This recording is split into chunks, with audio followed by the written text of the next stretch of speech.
Appreciate you clicking on this video. I just got back from watching A Quiet Place Day 1. And with A Quiet Place Day 1, we are following brand new protagonist unrelated to the past two Quiet Place films, setting us on the very first day the aliens came down, specifically on New York City, as we follow strangers just try to make it off the island. And that's all pretty much saying any spoilers. So you guys, this will be a spoiler-free review.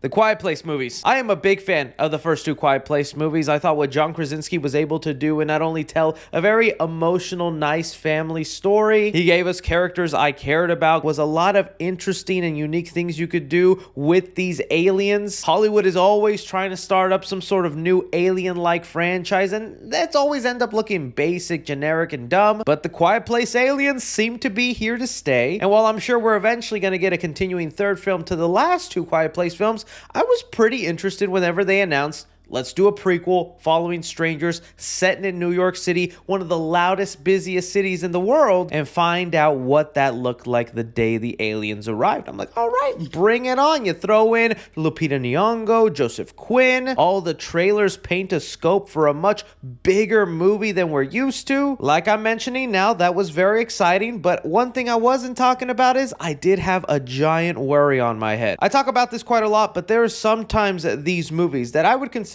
into the horror genre. I consider the Quiet Place films horror films. And with the trailers for Quiet Place Day 1, while it did look like a movie I was very interested in, I was starting to get this worry that, oh no, the Quiet Place movies are following into this trap that many other franchises have fallen into. Terminator, Alien, Predator, even Jurassic Park. Movies that had very important horror vibes in their earlier entries, but because you gotta make sequels, you make them bigger, grander, you let go of those horror tropes and you trade it in for more action and explosions. And that's kind of the picture that was being painted here from these trailers. You got big explosions in New York. You got the military coming in, a citywide amount of people. I'm like, oh, are we going to lose those horror elements in favor of just trying to make A Quiet Place films more action orientated? And turns out I was wrong on both things. A Quiet Place Day 1 is a great movie, but what shocked me and befuddled me the most is the tone they chose for almost the entirety of the film. While there's still a lot of scares and thrills to be had in A Quiet Place Day 1, you get your really tense moments, very suspenseful. You could hear everyone munching on popcorn in the theater. You're scared to reach into your snack bag. I know that was me. The movie does not lean in further into these action big explosion tropes that I was afraid of. It instead leans a little bit more into its dramatic and emotional stuff that was also very present in the earlier two films. And I mean that in a good way when I say it is one of the most surprising parts of A Quiet Place Day 1.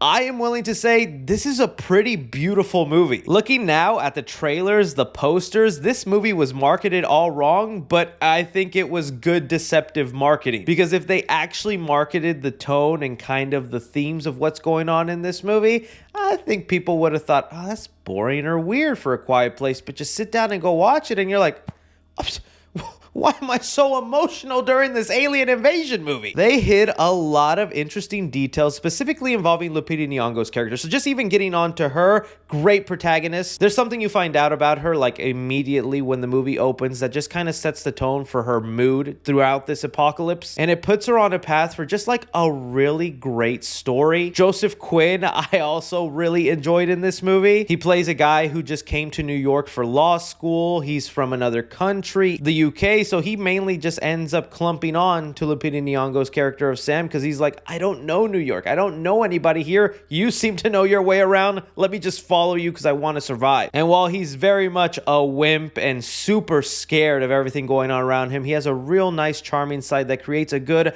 platonic dynamic between him and Lupita Nyong'o. Another thing I loved about this movie that I just also love about the franchise in general is just the creative sequences and what they can do in silences, in loud noises. They do retread a lot of stuff that's already been established in the past two films, like being able to scream over a waterfall, the aliens not being able to swim. But along with that, they throw in a couple of new things with like rains and storms. Not just that, but also just the New York setting and the city streets, the amount of people going into subways, large buildings. It felt like they really did use the setting to make it feel different from stuff that we've seen in the other two movies. But again, the thing I keep coming back to is just how surprised I am by the human story in here. Like the first two Quiet Place movies, they had emotional elements to it. You really feel for that family, even more in the second film where their father's no longer there and they just have to try and figure out what to do. And this movie again plays on more emotionally rich stuff, but for completely different reasons. And it's also because of the movie taking its time to make you care about the main character, the side characters. You feel even more tense when they're put in situations where they might die or they do die. And even hats off to the director, Michael Soronsky, because for a Quiet Place film, a movie dealing with like an alien invasion, there are sequences in here that are just shot so beautifully, where just the imagery alone and the pairing of music and the context of what's going on,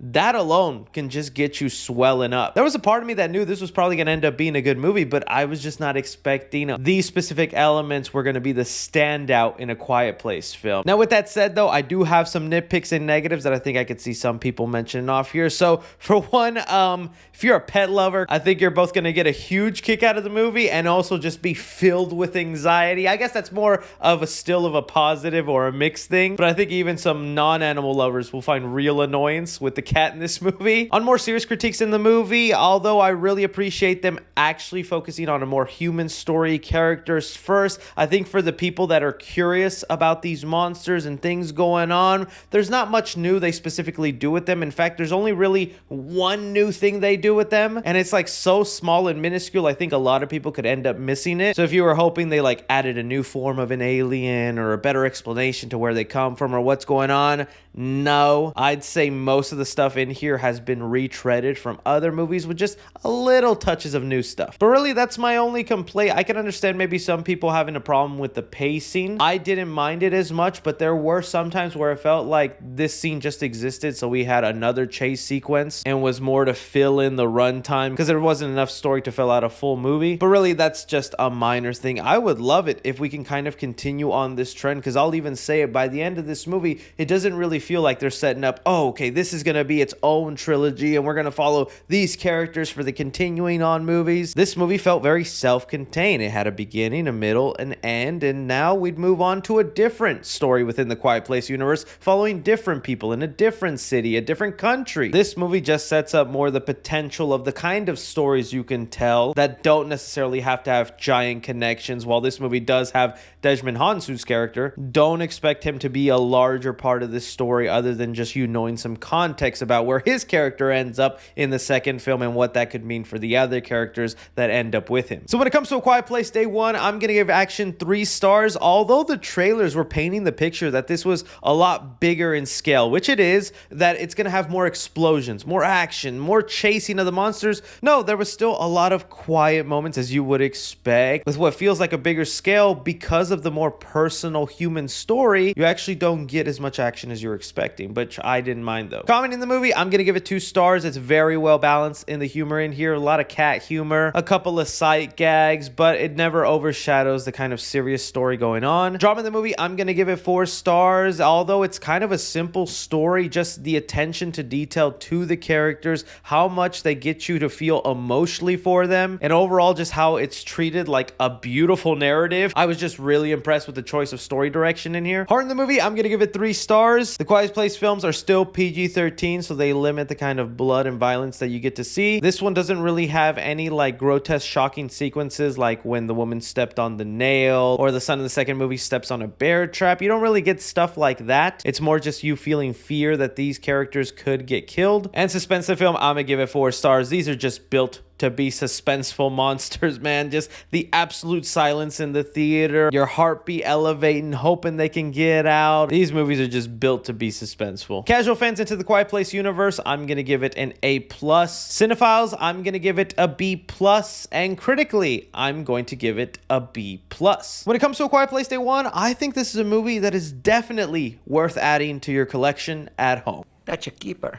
Yes. Again, that's just my opinion on the movie, guys. I'd love to hear from you. Are you excited for this movie? If you got to see it, were you surprised with the tone and the rich story they went with? I kind of was. But you guys let me know. Don't forget to like, subscribe, follow me on Twitter at 3C Films or on TikTok at 3C Films. But as always, I'm Chris. Take care.